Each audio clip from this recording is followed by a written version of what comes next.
Betapa kami menyukai rumah-Mu, ya Tuhan semesta alam.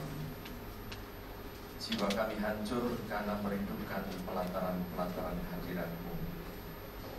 Hati dan daging kami bersorak-sorai kepada Allah yang hidup. Berbahagialah kami yang diam di rumah-Mu ini, yang terus-menerus memuji-muji Engkau, berdoa dan mendengar firman-Mu. Berbahagialah kami yang mencari kekuatan di dalam Engkau, yang berhasrat mengadakan ibadah kudus saat ini.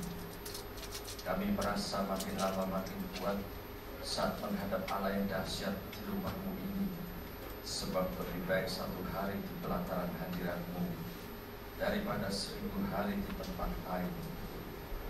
Kiranya adaptasi dari Mazmur Bani Korah ini selalu menjadi sikap murni dari hati setiap kami setiap kali beribadah bersama di rumah-Mu ini. Dengan hati seperti ini kami percaya segala yang terbaik dari Bapa akan kami terima secara maksimal. Sebab itu dengan sepenuh kerendahan hati, dengan penuh segala hasrat dan kerinduan, dengan penuh segala kasih dari Tuhan, kami akan menyelenggarakan ibadah kudus ini. Kiranya setiap kami menaikkan ucapan syukur dari hati yang terdalam dan menyanjungkan pujian yang terbaik untuk menarik hadirat-Mu bertahta di rumah-Mu ini dan mempersembahkan penyembahan yang menyukakan hati Tuhan, di mana kami merendahkan diri serendah-rendahnya, mengosongkan segala keakuan kami dan meninggikan Sang Maha Pencipta setinggi-tingginya.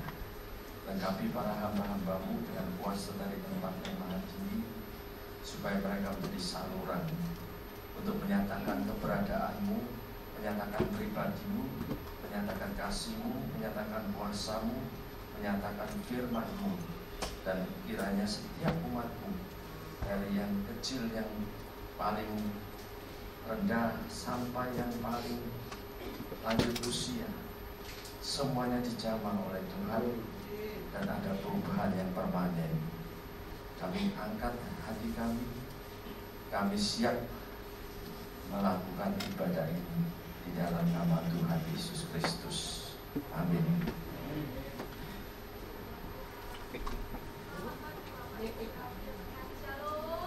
Shalom Bapak Ibu, sukacita ya kita dapat bertemu kembali di tempat ini, amin. Berapa banyak yang merasakan sungguh Allah kita Allah yang baik. Angkat tangan kita tinggi, berikan tepuk tangan sorak-sorak yang terbaik buat Tuhan Allah kita. Mari saat ini kita mau nyatakan kepada Tuhan bahwa sampai akhir hidup kita, bahkan sampai memutih rambut kita senantiasa setia pada Tuhan kita, amin.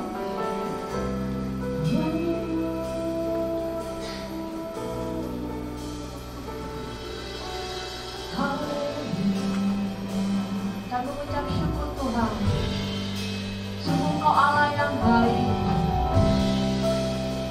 Kami datang saat ini dengan korban syukur, pujian dan penyembahan. Doa yang terbaik, persembahan terbaik kami naikkan. Mari Bapak Ibu lebih dalam lagi, kita siapkan hati kita, nikmati hadirat bersama Tuhan pada pagi hari ini.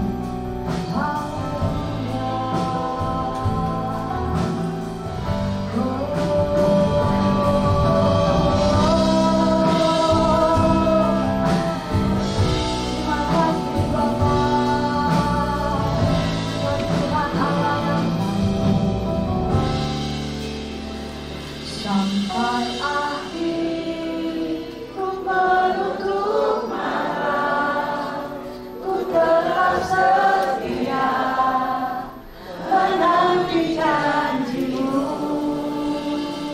sampai ku dapatkan mahkota kehidupanku, ku tetap setia untuk melayani-Mu.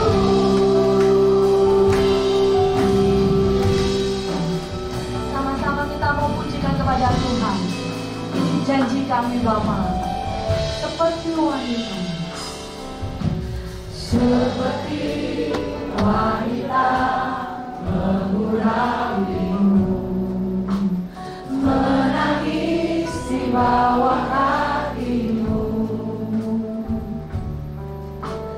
Demikian hidupku mau mengasihimu, Yesus Engkau baik hati. Sekali lagi ya, kita mau katakan pada Tuhan. Seperti wanita mengurapi, ini kami Tuhan, menangis di bawah kakimu.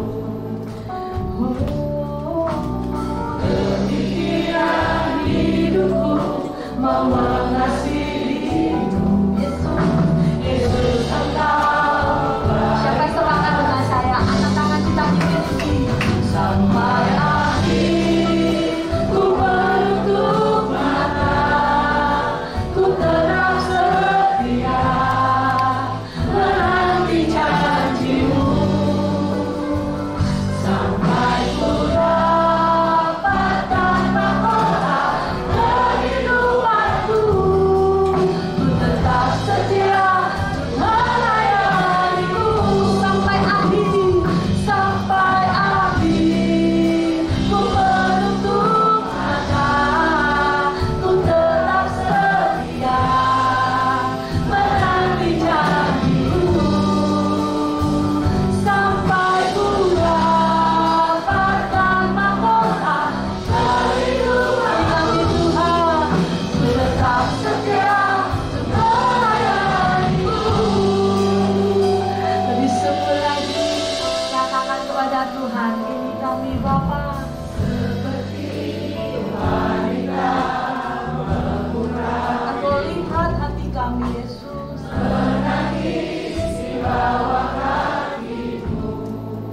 Oh demikian hidup Tuhan, lebih sungguh lagi Yesus Engkau. Mari sama-sama angkat pujian terbaik buat Tuhan. Ku menutup mata, ku tetap setia menanti janjimu, sampai ku dapatkan mahkota kehidupan. Kami Tuhan, ku tetap setia untuk melayanimu.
saat ini memuji dan meninggikan Tuhan.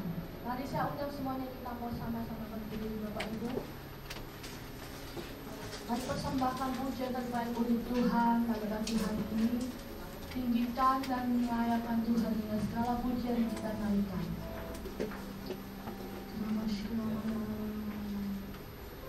Sebab Kau layak terima pujian. Sebab Kau layak terima pujian. Sebab Kau layak ku agungkan Yesus Raja di atas segala raja.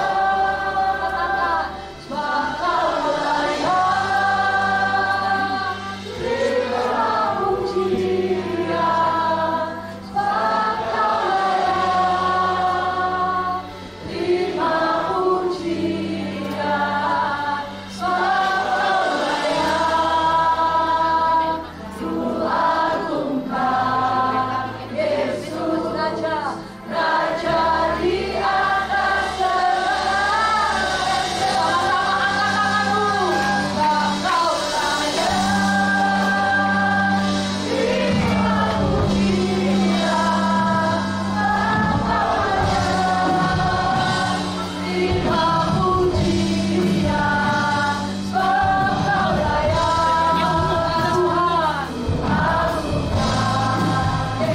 Sama-sama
kemuliaan buat Tuhan Allah kita, amin.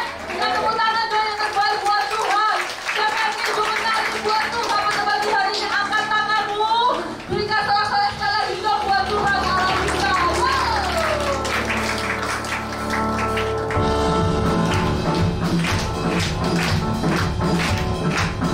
Sama-sama.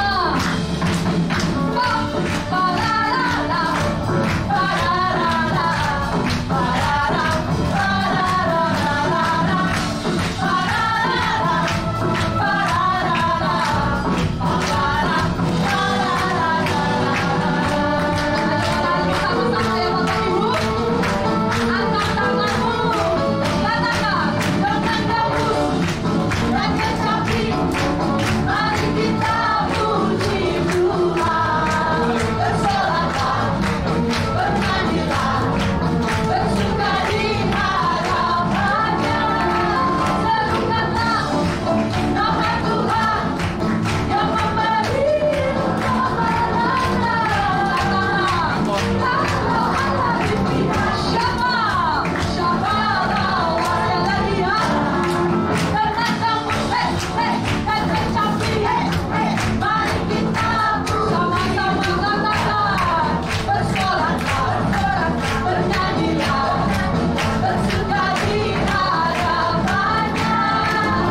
Kita punya Allah yang bisa.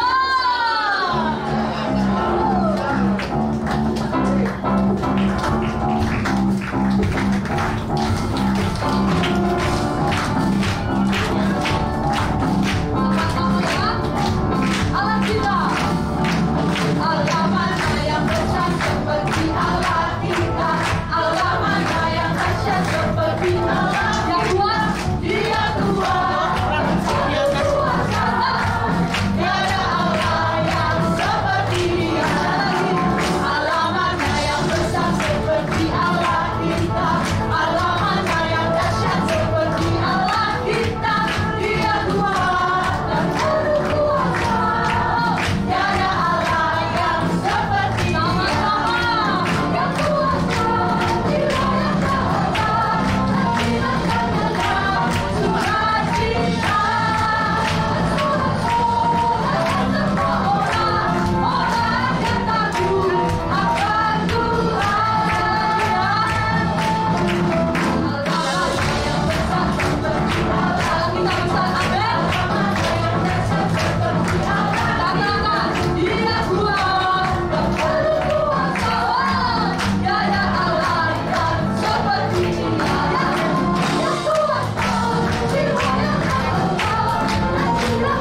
buat Tuhan, amin. Sukacita, amin. Duka diganti dengan suka. Kita diberkati oleh Tuhan pada pagi hari. Kita tepuk tangan sekali lagi dong buat Tuhan Allah kita.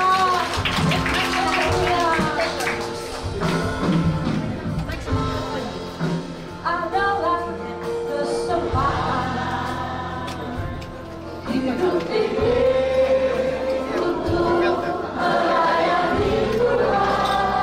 Katakan, jangan sia-siakan waktu yang Tuhan. Apa Bapak Ibu? Hidup ini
Bapak, sungguh kami bersyukur kepada Tuhan buat hari ini Tuhan. Terima kasih untuk kehadiran-Mu, terima kasih buat sukacita yang Tuhan sudah berikan bagi kami dalam ibadah ini Tuhan. Kami yakin dan kami percaya bahwa tidak sia-sia kami beribadah pada hari ini, karena Tuhan sudah memberkati kehidupan kami. Biarlah Tuhan, hari ini Tuhan sebelum kami mendengar firman-Mu, biarlah siapkan hati kami, siapkan pikiran kami, siapkan telinga kami Tuhan untuk mendengar firman Tuhan ini. Dan kalau ini menjadi pelajaran, biarlah jadi rema dalam hidup kami Tuhan. Kalau ini menjadi hiburan, biarlah hati kami dengan rela hati untuk menerimanya Tuhan. Dan kalau ini Tuhan menjadi satu sikap yang harus kami ambil dan kami hidupi, biarlah kami taat di dalamnya Tuhan. Terima kasih, biarlah nama Tuhan yang dimuliakan, dan biarlah Tuhan hamba-Mu dipakai untuk menjadi berkat. Di dalam nama Tuhan Yesus sama-sama kita katakan amin, amin. Puji Tuhan. Ya, selamat pagi Bapak Ibu, gimana kabarnya hari ini? Bisa lihat kiri kanan dan bilang begini, saudara, senang ketemu kamu hari ini. Oke, berarti kita langsung start itu. Ya. Terima kasih Ibu Gembala, Ibu Bisula, dan Ibu Imelda jadi kesempatan hari ini menjadi berkat.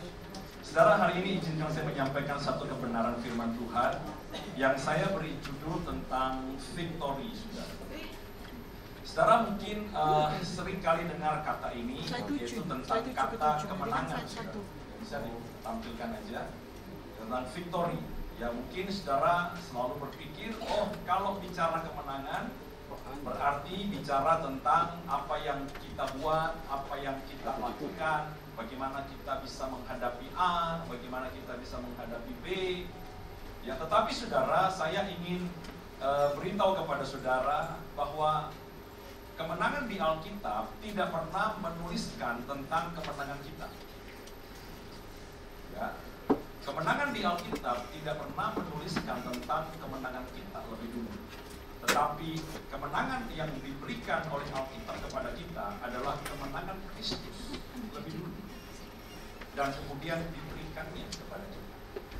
Karena satu-satunya konsep kemenangan yang ditulis oleh Alkitab, saudara, itu bukanlah tentang kemenangan kita, tetapi kemenangan yang dikerjakan oleh Kristus Yesus di kayu salib.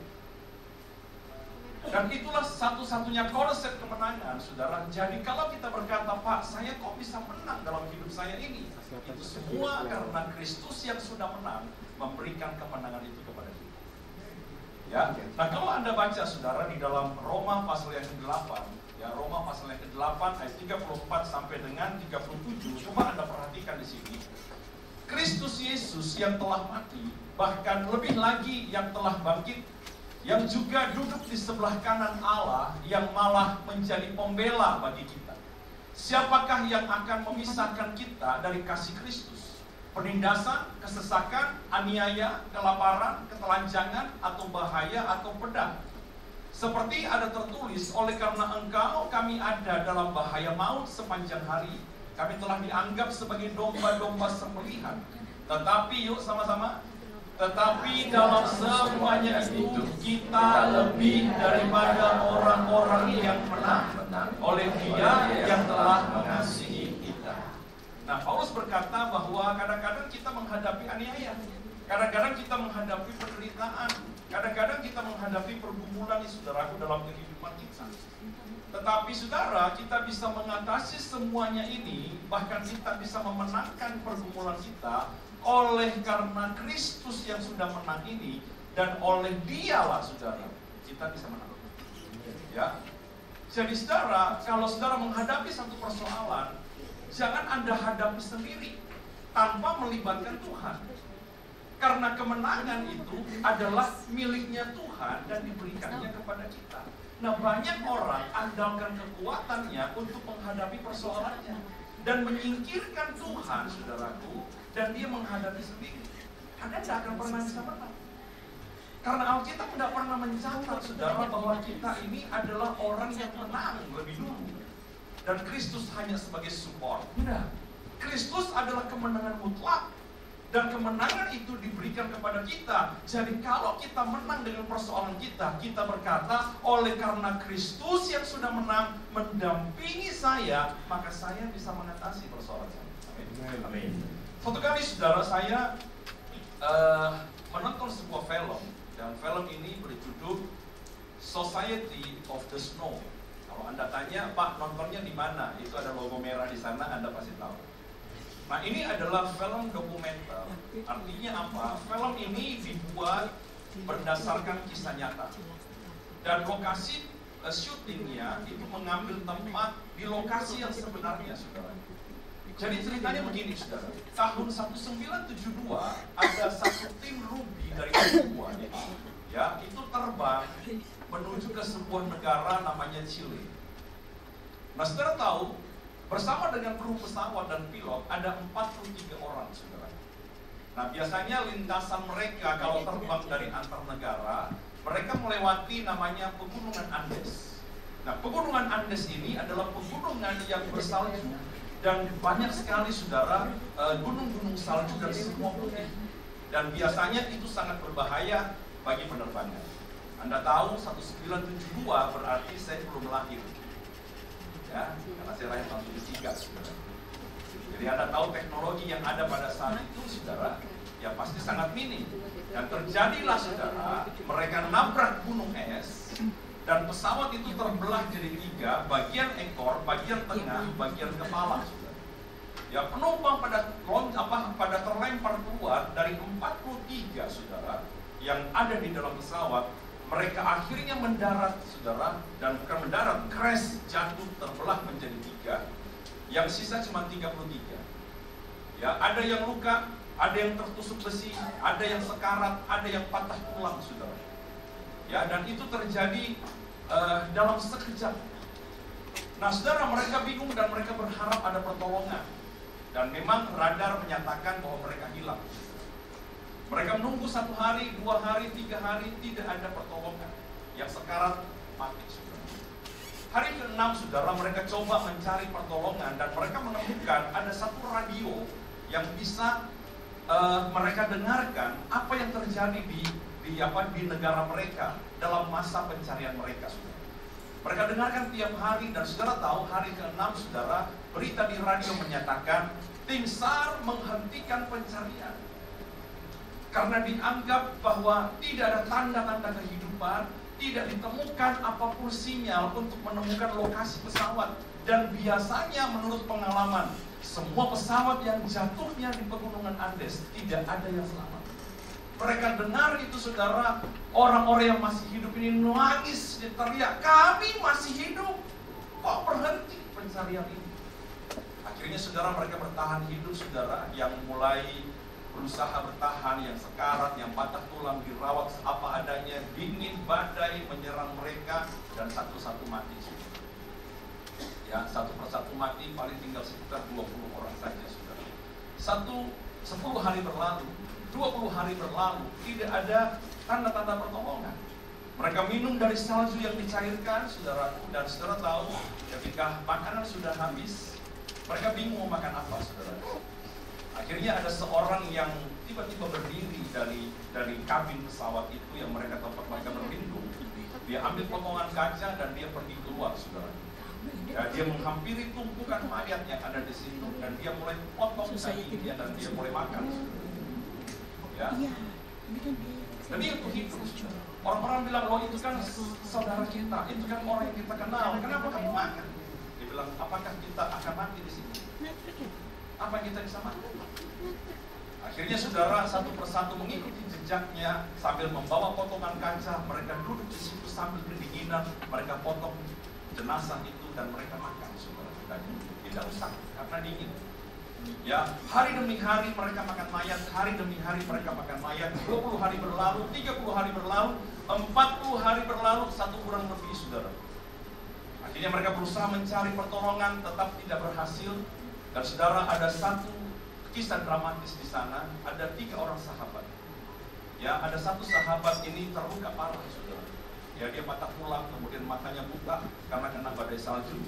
Dia bilang begini sama temannya, saya melihat bahwa sebentar lagi saya akan mati. Kamu jangan sungkan untuk makan daging saya.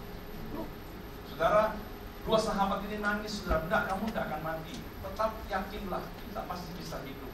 Dia bilang, enggak, aku tahu. Ya, dengan kondisi seperti ini kita tidak bisa. Saudara disuapin makanan, saudara tidak bisa makan. Dan akhirnya benar, saudara, dia meninggal. Ya, Hari ke-50 saudara berlangsung, kemudian hari disitulah kemudian dia mulai potong daging sahabat itu.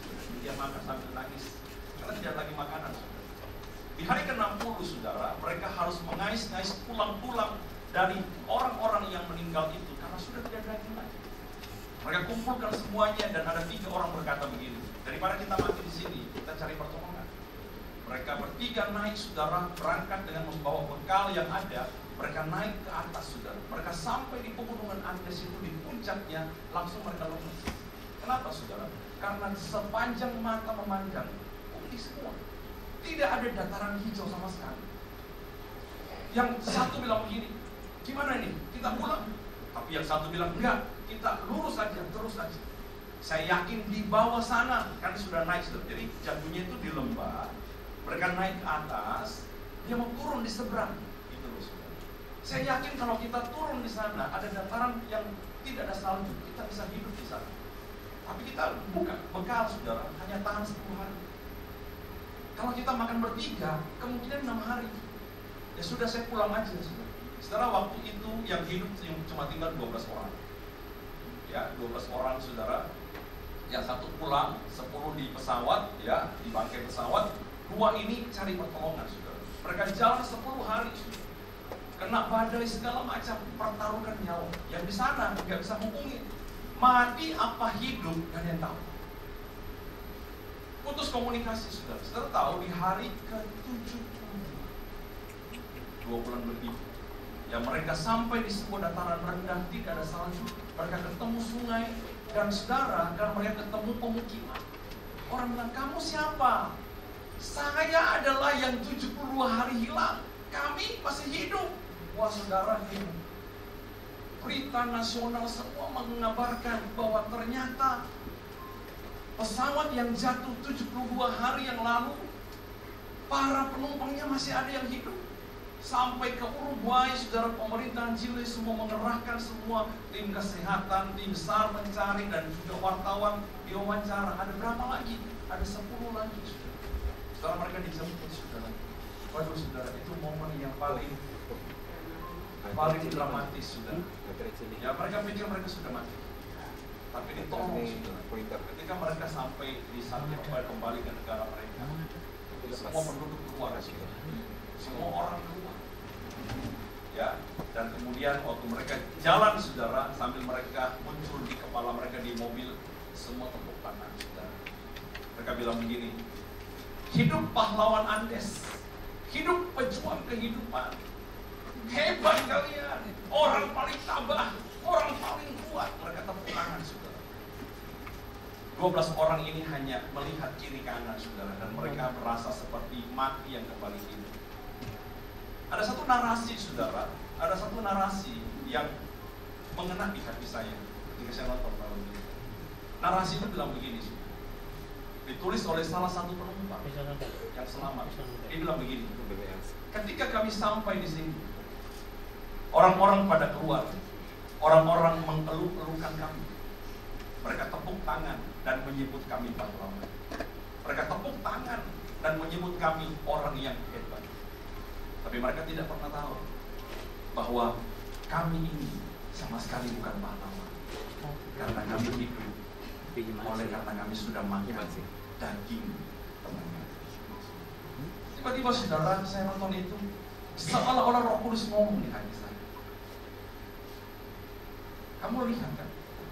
Apakah kamu berani berkata dan menyombongkan dirimu ketika engkau dipakai Tuhan, ketika engkau mencapai sesuatu dan bilang, ini adalah karya saya, ini adalah karena saya.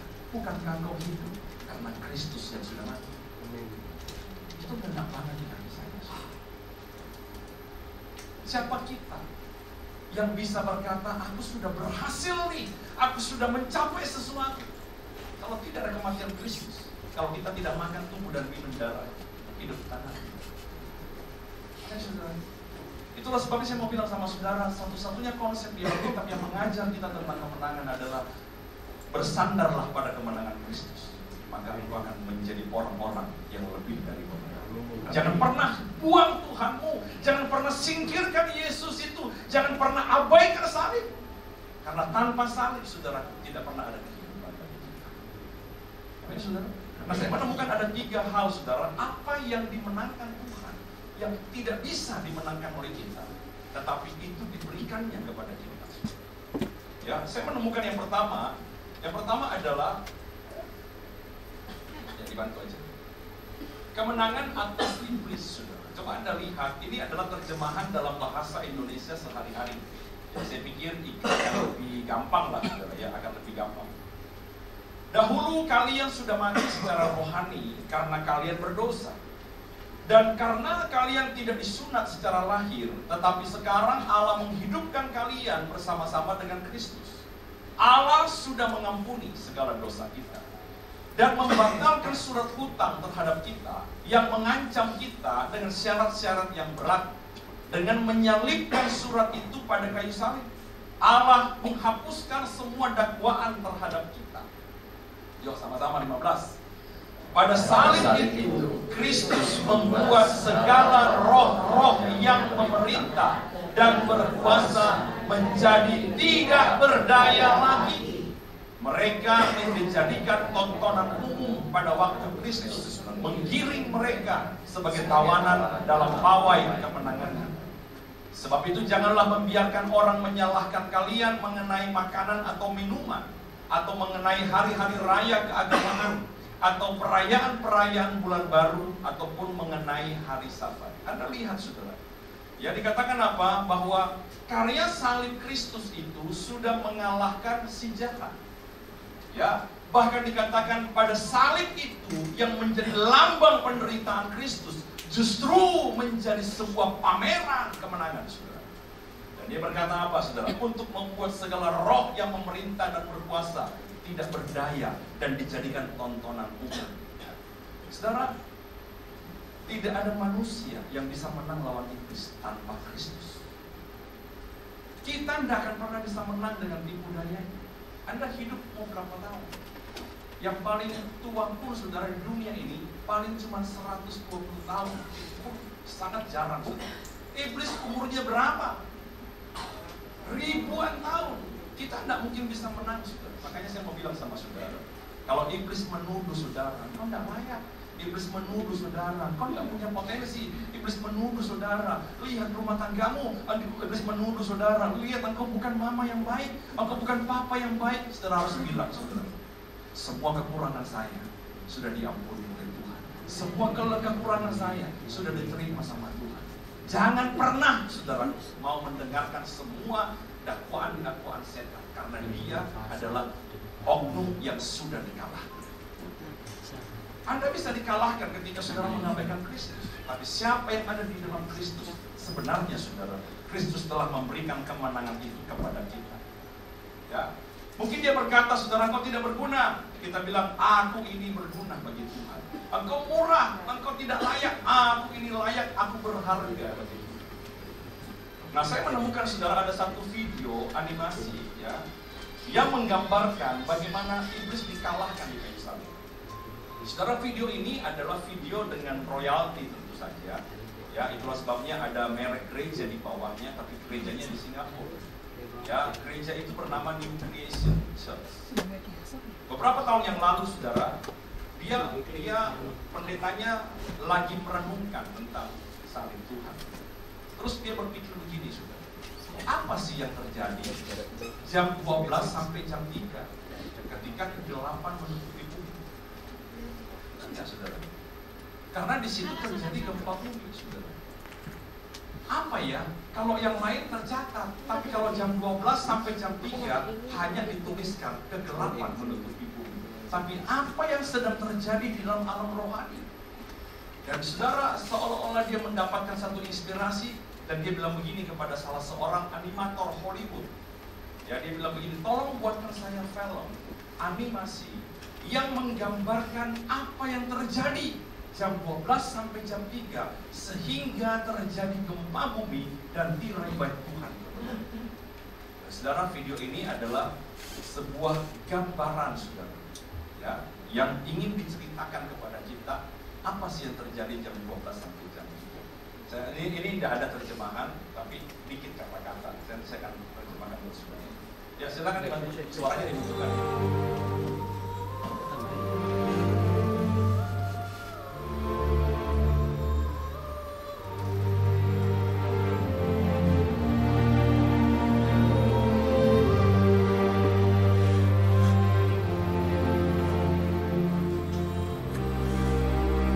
Pencabukan, setelah bajunya dibuang di mahkota duri tertancap, tangan dan kaki dipakai. Father, forgive them, Bapa, ampunilah mereka, for they know not what they do. karena mereka tidak tahu apa yang mereka lakukan. Menjelang jam 12, saudara, mata langit menjadi gelap.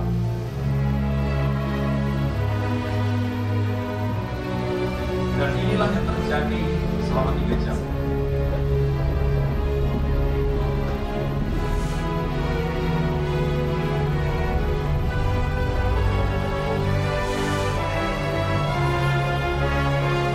Sini Tuhan berbicara kepada Bapak.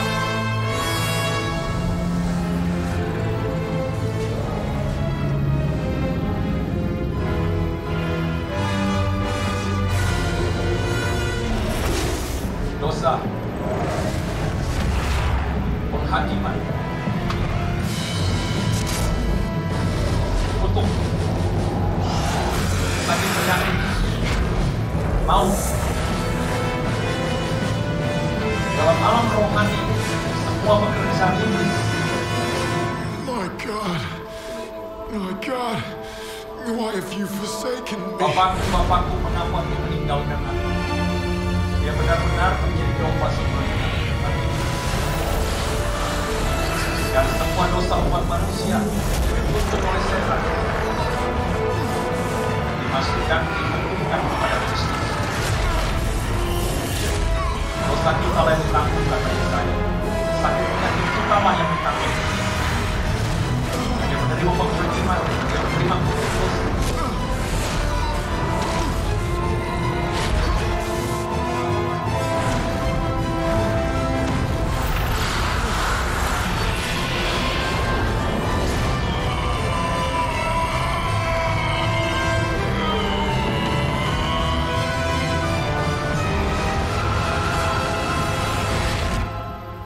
Dia menjadi dosa karena kita.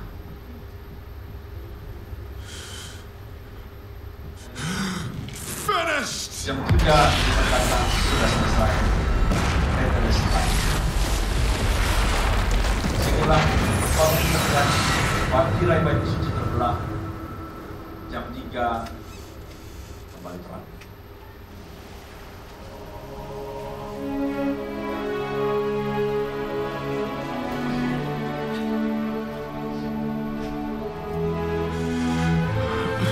Father, to your hands I commit Bapakku ke dalam my tangan, spirit. aku menyerahkan nyawaku.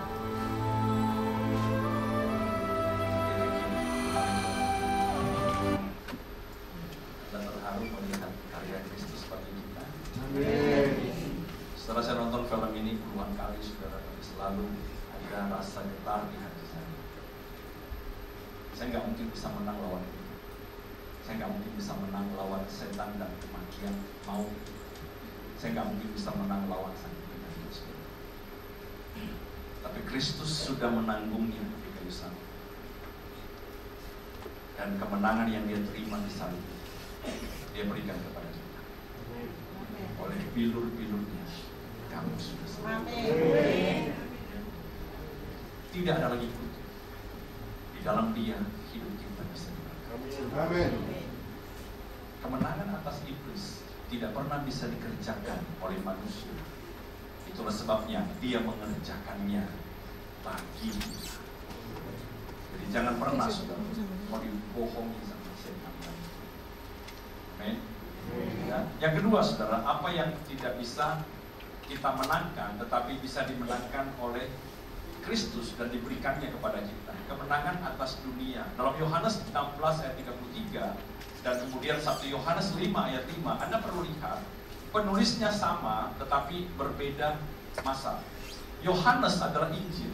Injil adalah apa yang dilihat, itu yang dituliskan. 1 Yohanes adalah surat Yohanes kepada jemaat. Ya. Nah, kita lihat Injil Yohanes.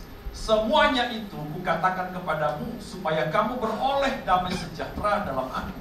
Dalam dunia kamu menderita penganiayaan, tetapi kuatkanlah hatimu. Aku telah mengalahkan dunia. Aku itu besar apa kecil? Siapa dia? Kristus telah mengalahkan dunia. Dalam 1 Yohanes 5 ayat 5 dia ngomong sama jemaat, saudara. Dia berkata, siapakah yang mengalahkan dunia selain daripada dia yang percaya bahwa Yesus adalah anak Allah? Siapa itu dia? Kita. Jadi dunia dikalahkan oleh Yesus lebih dulu, kemudian kita baru bisa mengalahkan dunia. Kalau saudara bicara tentang dunia, saudara, di dalam dunia ada 3. Keinginan mata, keangkuhan hidup, keinginan daging. Ini tidak pernah bisa dikalahkan oleh manusia. Kok tahu, Pak? Kita lihat aja, saudara, kejadiannya ketika pertama kali manusia di muka bumi. Iblis datang kepada Hawa dan Adam pada saat itu. Dan dia berkata, coba kamu lihat, ya, buah yang ada di tengah ini. Bukankah enak? Bukankah sedap? Dan Hawa berkata, menarik ya, sedap kelihatannya. Itu keinginan mata. Betul? Yang kedua, saudara, kalau kamu makan buah ini, kamu jadi seperti Tuhan. Diangkat keangkuhan hidupnya. Dan Hawa bilang, iya ya, oke juga tuh. Aku bisa jadi seperti Tuhan. Keangkuhan hidup. Dan kemudian, saudara, dia, kalau kamu bisa nanti makan buah ini, kamu jadi seperti Tuhan, tahu yang baik dan jahat, memberi pengertian. Si Hawa pikir, saudara, iya ya, bagus juga kalau aku makan. Itu memberi pengertian, itu keinginan daging. Jadi saudara, dari dulu sampai sekarang, saudara, bicara tentang dunia selalu menyangkut 3 hal ini. Dan manusia pertama, Adam, sudah dikalahkan setan. Itulah sebabnya, saudara, kita nggak bisa lepas dari yang namanya ikatan pornografi. Kita nggak bisa lepas dari namanya ikatan-ikatan kedagingan, saudara. Kita dicekoki dengan hal-hal dunia ini dan kita terima. Dan dunia berkata bahwa orang menilai engkau dari apa yang kamu pakai. Hidup kita, keberhargaan kita dari tas kita, keberhargaan kita dari pakaian kita, saudara. Dan saudara, itu adalah kekalahan besar. Tapi Kristus sudah mengalahkan. Kapan Kristus mengalahkannya, saudara? Anda ingat ketika Adam yang kedua ini, Yesus Kristus dibawa ke padang gurun? Ya, kamu lapar ya? Dagingmu lapar ya? Ubah dong batu jadi roti. Keinginan daging. Ada tertulis, manusia hidup bukan dari roti saja, tapi dari setiap firman. Kalau begitu, ayo kita naik ke atas. Kamu kan anak Allah. Kalau kamu jatuhkan dirimu, wah, malaikat tidak akan membiarkan. Karena kamu kan pangerannya sorga, kan begitu, saudara. Kamu kan anak Allah, orang yang berharga. Kalau kamu jatuhkan dirimu, ada malaikat yang natang. Apa itu, saudara? Keangkuhan hidup, jabatan saudara, profesi saudara, keuangan saudara, yang membuat saudara rasa berharga, saudara. Dan kemudian dia berkata apa? Jangan apa? Mencobai Tuhan Allah. Dan yang ketiga, saudara, dia dibawa ke tempat yang tinggi, diperlihatkan seluruh dunia. Apa yang kamu lihat, saya berikan kepadamu, asal engkau menyembah. Keinginan mata yang tidak pernah puas. Tapi Tuhan berkata apa? Hanya kepada Tuhan saja engkau menyembah. Yesus sudah menyelesaikan. Dia mengalahkan dunia. Dan dia bilang begini sama kita hari ini, aku sudah mengalahkan dunia. Engkau sebagai anak-anak, Anda sebagai anak-anak Tuhan, Anda pun sanggup mengalahkan. Keberhargaan kita bukan karena merek dan barang kita. Keberhargaan kita karena darah yang mahal sudah bayar kita. Amin, saudara. Amin. Hidup kita tidak ditentukan oleh banyak dikitnya uang kita. Berkat tidak diukur dari apa yang Anda punya, tapi berkat diukur bagaimana Anda terikat sama Kristus Tuhan. Amin, saudara. Amin. Ini yang harus kita pahami dengan baik, saudara. Dan dunia tidak pernah bisa kita kalahkan. Kita ada di dunia ini, saudara, bukan untuk jadi sama dengan dunia, tapi kita menjadi terang dunia. Dan itu hanya bisa terjadi ketika kita melekat kuat bersama dengan Kristus. Ingat, saudaraku, kemenangan ini yang kedua dan pertama ini hanya bisa kita alami ketika diberikan oleh Kristus Tuhan. Tanpa Kristus kita tidak mungkin bisa memenangkan. Jadi Pak, gimana caranya menang? Melekat kepada Tuhan seumur hidup saudara. Amin. Jangan pernah terlepas dari Dia, saudara. Karena kapan Anda terlepas dari Dia, kita ini bukan orang yang menang. Kristus yang sudah menang, itu diberikannya kepada kita. Sang pemenang ini harus melekat dan kita melekat kepada sang pemenang, sehingga getahnya itu mengalir kepada ranting dan kita menghasilkan. Yang ketiga, saudara, kemenangan apa yang tidak bisa dikerjakan oleh manusia, tetapi dikerjakan oleh Tuhan dan diberikan kepada kita, yaitu apa? Kemenangan atas maut. Ya, coba Anda baca dalam 1 Korintus 15, 55-57. Hai maut, di manakah kemenanganmu? Hai maut, di manakah sengatmu? Sengat maut ialah dosa, dan kuasa dosa ialah hukum Taurat. Tetapi syukur kepada Allah yang telah memberikan kepada kita kemenangan oleh Yesus Kristus, Tuhan kita. Coba lihat, saudaraku. Syukur kepada Allah yang telah memberikan kepada kita kemenangan, ya, oleh Yesus Kristus. Kemenangan terhadap apa? Kemenangan terhadap maut. Itulah sebabnya Paulus berani nantang maut. Maut dan kematian sama nggak? Mirip. Oh, kalau mirip tidak sama berarti. Yang bilang sama Pak, maut dan kematian. Yang bilang beda. Oke, saya mau nanya lagi yang kedua. Kematian bisa dihindari? Ya. Maut bisa dihindari? Coba. Kematian bisa dihindari nggak? Nggak bisa. Maut bisa dihindari nggak? Bisa. Jadi maut dan kematian sama nggak? Iya. Nggak sama. Kalau dua-dua nggak bisa dihindari, ngapain ada karya Kristus? Iya, saudara. Ya, kematian tidak bisa dihindari, saudara. Kematian bukan maut. Kematian adalah transisi alam kita, alam fana kepada kekekalan. Tapi orang yang matinya di dalam dosanya, dia akan memperoleh maut. Karena upah dosa ialah apa? Maut. Ngerti ya? Hidup di dalam dosa, upahmu nanti Anda terima ketika mati. Yaitu apa? Maut.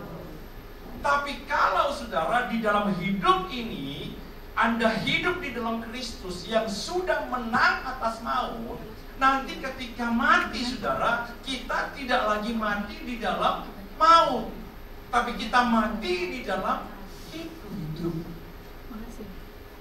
Ya, saudara. Makanya orang percaya tidak perlu takut mati. Pak, kalau gitu kita berdiri di tengah jalan, ya bodoh. Bunuh diri namanya, saudaraku, ya. Hiduplah normal, jagalah kesehatan supaya kualitas hidup saudara meningkat. Hidup bahagia, lihat anak cucu, ya. Masa tua gemuk dan segar, menjadi berkat, tapi bukan menunda kematian. Karena kematian itu tidak ada yang tahu, itu miliknya Tuhan. Tapi bagaimana kita mati dan kemana kita pergi ditentukan oleh iman kita.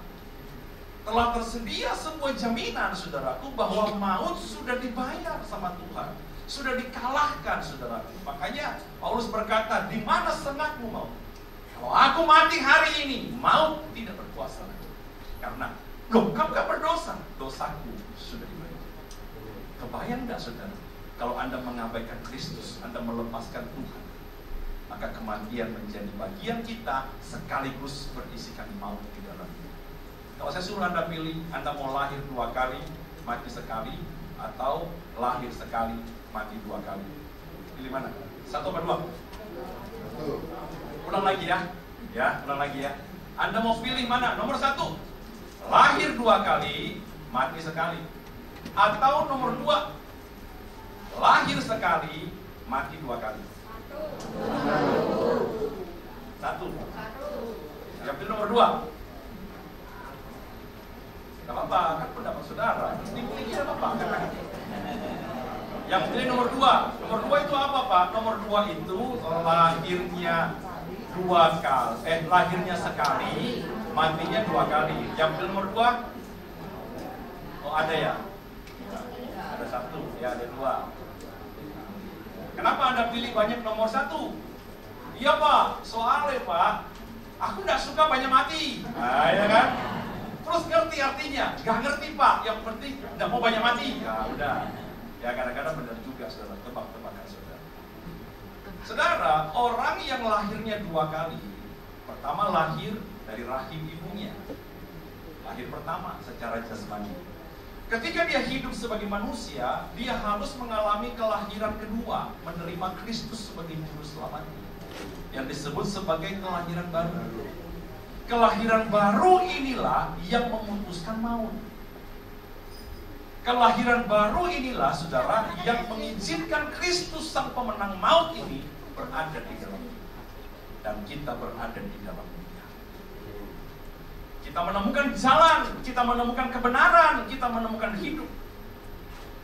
Dan ketika kita mati sekali secara jasmani, kita tidak mati lagi karena kita hidup selamanya.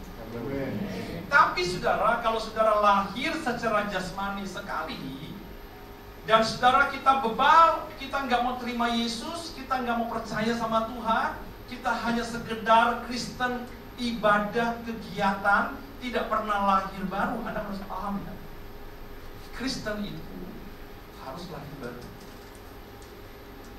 Kristen itu, saudara, bukan KTP-nya Kristen. Kristen itu bukan salibnya 3, anting 2, kalung 1. Yang mana salib Kristus? Di tengah apa? Ini penyamun, ini juga penyamun kan? Anda bukanlah Kristen ornamen atau Kristen aksesoris. Kristen itu bukan Anda datang ibadah saja, saudara, karena ini kegiatan. Tapi Kristen itu adalah hidup Kristus menjadi hidup saudara. Ketaatan saudara pada kehendak Tuhan adalah satu perwujudan iman yang mutlak, tidak bisa ditawar. Dan bukan lagi hidup di dalam dosa. Kalaupun jatuh dalam dosa, kembali bertobat, kembali sama Tuhan. Itu orang Kristen lahir baru. Ya. Nah, ketika saudara dia menolak hidup seperti itu, saudara, ketika dia mati yang pertama, maka dia akan mati yang kedua dalam penyiksaan selama-lamanya, saudara. Itulah maut. Kok bisa dapat maut? Karena upah dari dosa. Kapan dosa nggak selesai, maut jadi bagian. Kapan dosa selesai, hidup kekekalan jadi bagian. Ini nggak bisa dikerjakan oleh manusia. Sekalipun Anda orang baik, Anda orang tua yang sangat saleh, Anda bilang, Tuhan, anakku ini biarpun berdosa semua, nanti aku mati bebas dosanya. Nggak bisa. Hanya bisa dikerjakan oleh Yesus yang sempurna, yang tidak berdosa, dan dia lahir tanpa dosa asal. Manusia lahir dari dosa asal, dosa Adam dan Hawa, terus menurun, saudara, manusia dengan manusia, daging dengan daging, dosa dengan dosa. Tetapi Kristus dari daging dilahirkan yang dari roh, benihnya aja roh. Dosa asal enggak. Perbuatan, saudara, kita berdosa dalam perbuatan. Kristus tidak berdosa dan tidak berbuat dosa seumur hidupnya. Itulah sebabnya dia menjadi korban sempurna. Manusia nggak bisa lakukan ini, tapi kita bersyukur Kristus telah melakukannya dan memberikannya. Amin. Amin. Dari berkat Tuhan hari ini. Amin. Pada pertama Tuhan, saudaraku, kita percaya. Dan kalau saudara saat ini sedang bergumul, Anda harus bilang, saudara, bahwa segala perkara Tuhan dapat aku tanggung di dalam hidup. Sama-sama kita angkat pujian ini. Yuk sama-sama kita bangkit berdiri.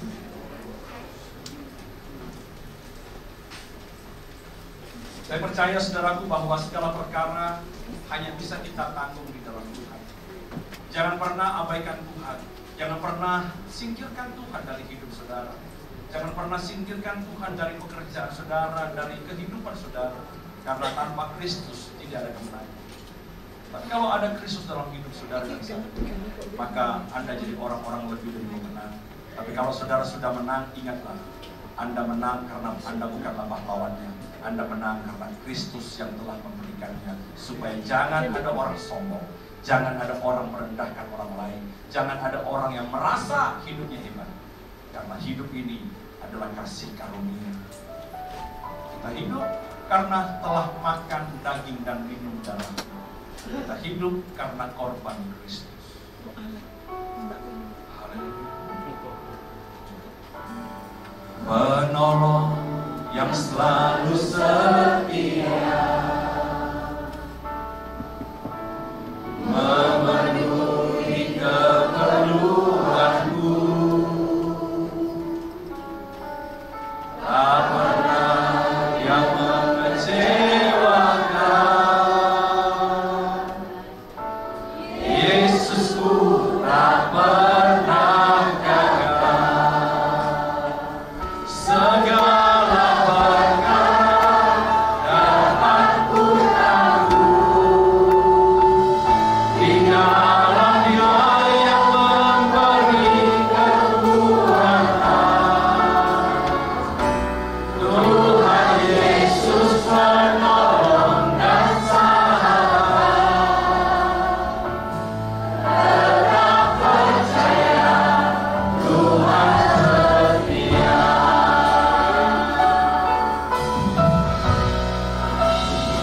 Sama-sama katakan, penolong yang selalu setia, memenuhi keperluanku, tak pernah Dia mengecewakan. Yesusku tak pernah gagal. Sama-sama katakan, segala perkara dapat ku tanggung di dalam Dia yang memberi kekuatan. Tuhan Yesus penolong dan sahabat. Tetap percaya Tuhan setia. Segala perkara dapat ku tanggung. Katakan, di dalam Dia, di dalam Dia yang memberi kekuatan. Saya serahkan kepada Ibu Ina. Tuhan Yesus penolong dan sahabat. Tetap percaya Tuhan setia.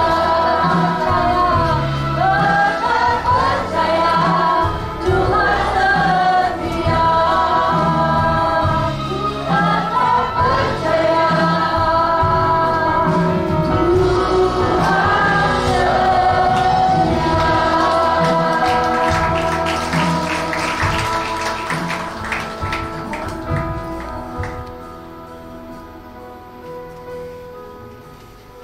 Bersama dengan Kristus, di dalam Kristus kita mampu menanggung segalanya. Terima kasih untuk firman Tuhan yang begitu memberkati. Silakan duduk semuanya.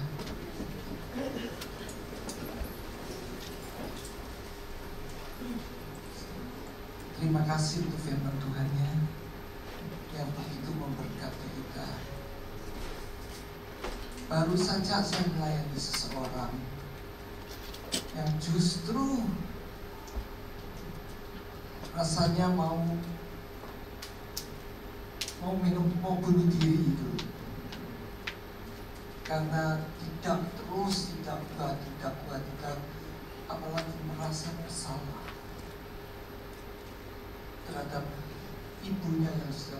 dia meninggal. Padahal dia tidak bersalah apa-apa sama sekali. Selama ibunya sakit, mereka bertiga bersaudara. Selama ibunya sakit, yang dia ini bekerja sama sekali di luar kota, di luar, ibunya di Jawa Tengah, dia sendiri di luar kota, di Jawa Timur bekerjanya. Banyak biaya yang dia keluarkan. Selama ibunya sakit, dua saudara yang lain laki-laki tidak pernah mau keluar uang. Bahkan sering-sering terjadi uang yang dikirim untuk merawat keperluan ibunya itu dipakai sendiri. Bisa-bisanya, istilahnya dikorupsi. Itu yang terjadi. Tapi dia juga pada waktu itu tetap dikeluarkan uang banyak sekali untuk ibunya. Suatu ketika, beberapa hari yang lalu dia menerima telepon. Mungkin saya merasa itu juga pemerasan saudaranya.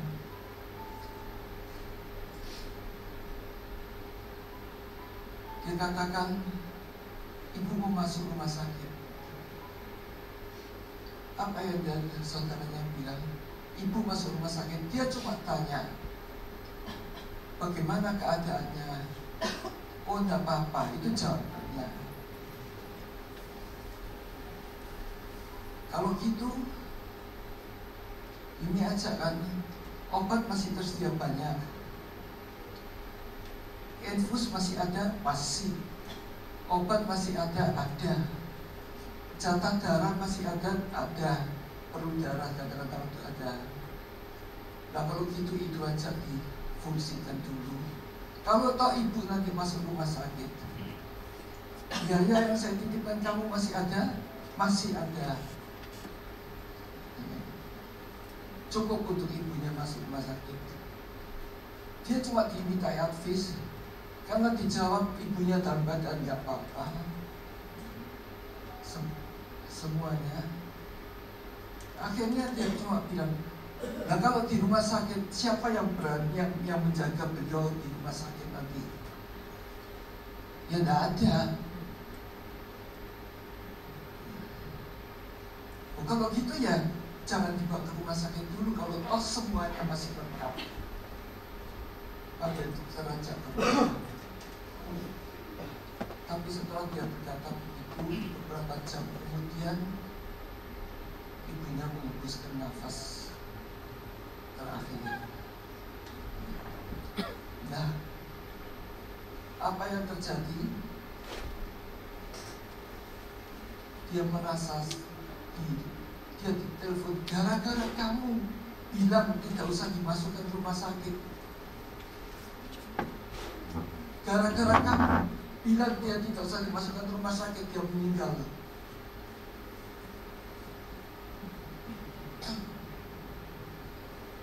Gara-gara kamu, sehingga seluruh famili itu, bahkan dia sendiri merasa dia salah barangkali.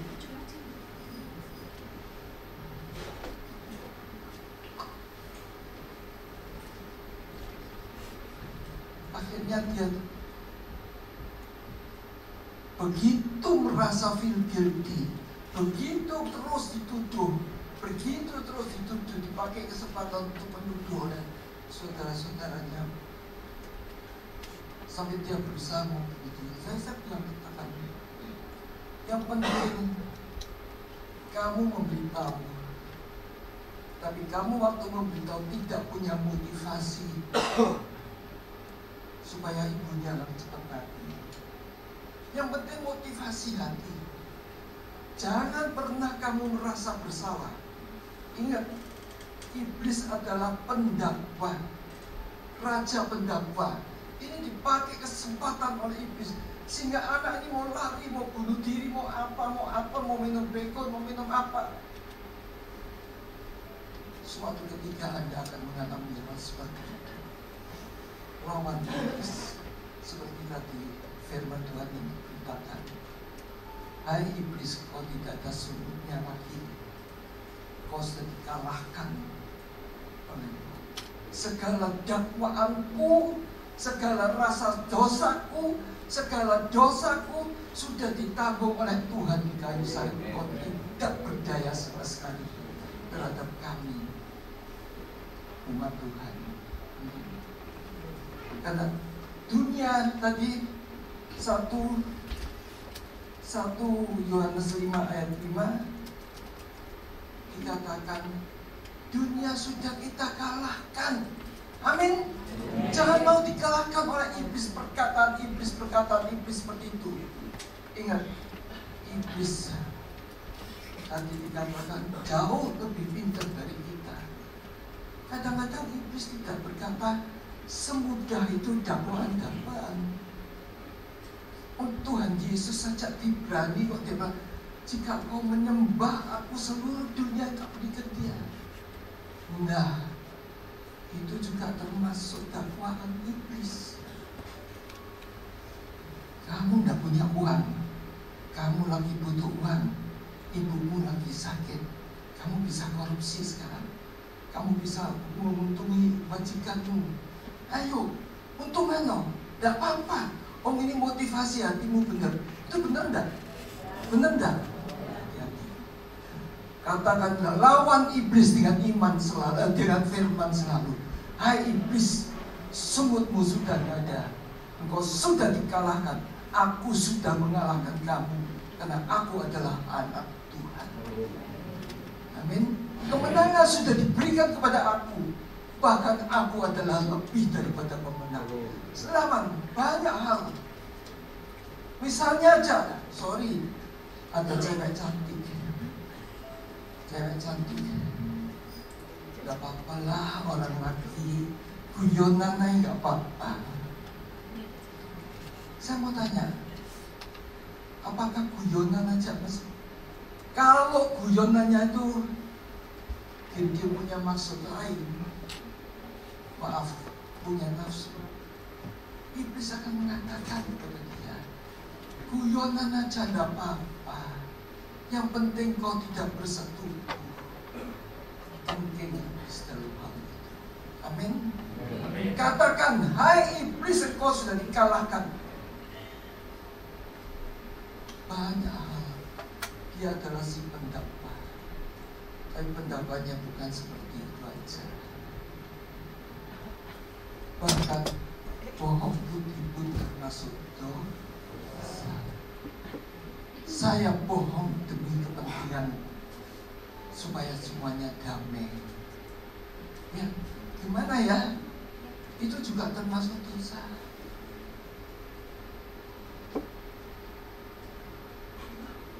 Katakan, mari bukan Anda ajak saya pun sering didakwa seperti itu. Sekali-sekali pun dosa untuk kebaikan apa-apa. Itu termasuk dakwaan. Amin. Dakwaan bukan supaya kamu bunuh diri aja, supaya kamu gini, enggak. Supaya kamu berbuat yang tidak benar. Supaya kamu berbuat dosa. Katakan, segala dosaku sudah ditanggung oleh dosa sudah ditanggung oleh Tuhan Yesus di kayu salib. Kita sangat diberkati dengan firman Tuhan. Terima kasih Pak Gom.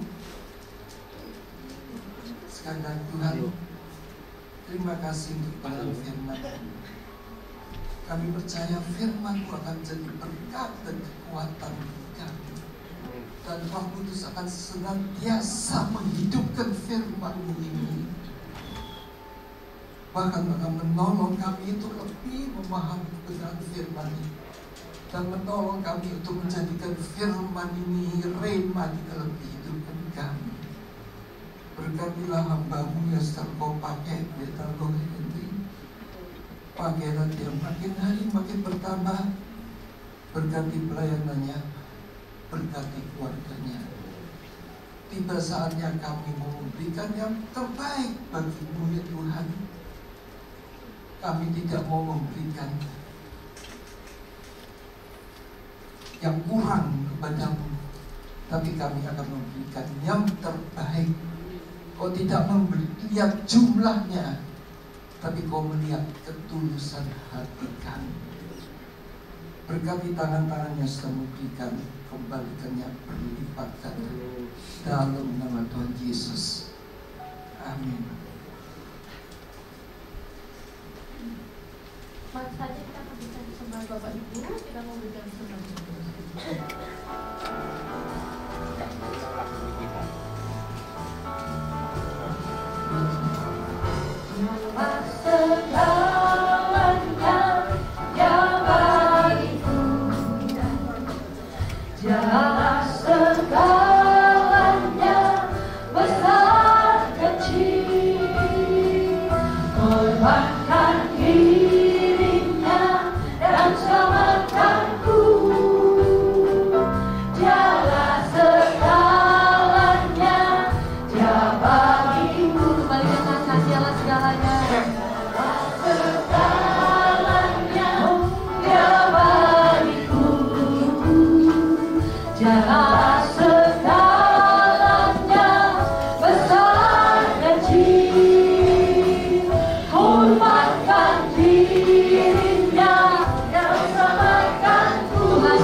Oleh firman Tuhan dan ibadah kita, angkat tangan kita tinggi dengan sorak-sorai dong buat Tuhan Allah kita, Tuhan Allah yang hebat. Sekali lagi kami wakili dari Ibu Gembala beserta sidang jemaat depan ini mengucapkan banyak terima kasih buat firman Tuhan yang telah disampaikan oleh Bapak Pendeta Wahyu. Bismillah. Kita akan mendengarkan pengumuman ya Bapak Ibu. Ibadah doa puasa untuk sidang jemaat di hari Kamis tanggal 13 Juni 2024. Kita mulai pukul 10 pagi hingga 11 siang. Lalu untuk malamnya bagi anak-anak muda ada ibadah YSM, Youth Sangga Kalam Ministry, hari Kamis tanggal 13 Juni dimulai pukul 7 malam. Firman Tuhannya dilayani oleh Bapak Pendeta Kristianto. Lalu hari Jumat tanggal 14 Juni ada ibadah doa malam dimulai pukul 7 malam hingga 8 malam ya Bapak Ibu. Dan kita akan bertemu kembali di ibadah daya minggu depan tanggal 16 Juni 2024 di tempat ini Gereja Bethany Sangkakala. Ibadah minggu pagi kita mulai pukul 10 pagi hingga setengah 12 siang seperti saat ini. Dan ibadah minggu sore dimulai pukul 4 sore hingga setengah 6 sore. Ibadah sekolah minggu untuk anak-anak sekolah minggu hari Minggu tanggal 16 Juni 2024 di lantai 3 pukul 10.15 siang selesai. Ada teman-teman kami silakan dulu.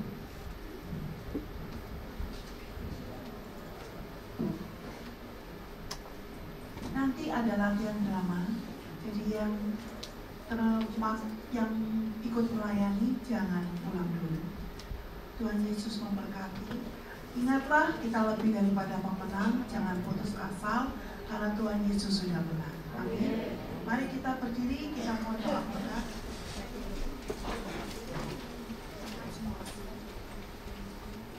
Bapa, Tuhan Yesus Kristus, kami bersyukur untuk kebenaran firman-Mu.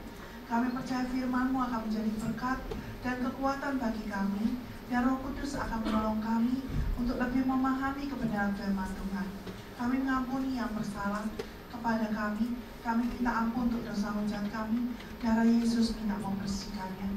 Tuhan Yesus Kristus masuklah ke dalam kami, penuh Roh Kudus menjadi Tuhan dan Juru Selamat kami. Berkatilah hamba-Mu yang sudah Engkau pakai, Bapak Pendeta Low Henry, pakailah dia makin hari, makin bertambah, berkati pelayanannya, berkati keluarganya.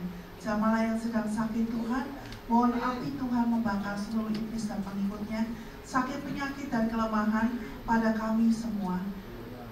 Umat Tuhan yang sakit kuduslah darah Yesus mengcover alam surga, kuasa ilahi terjadi yang oleh bilur-bilur Tuhan Yesus yang sakit telah sembuh.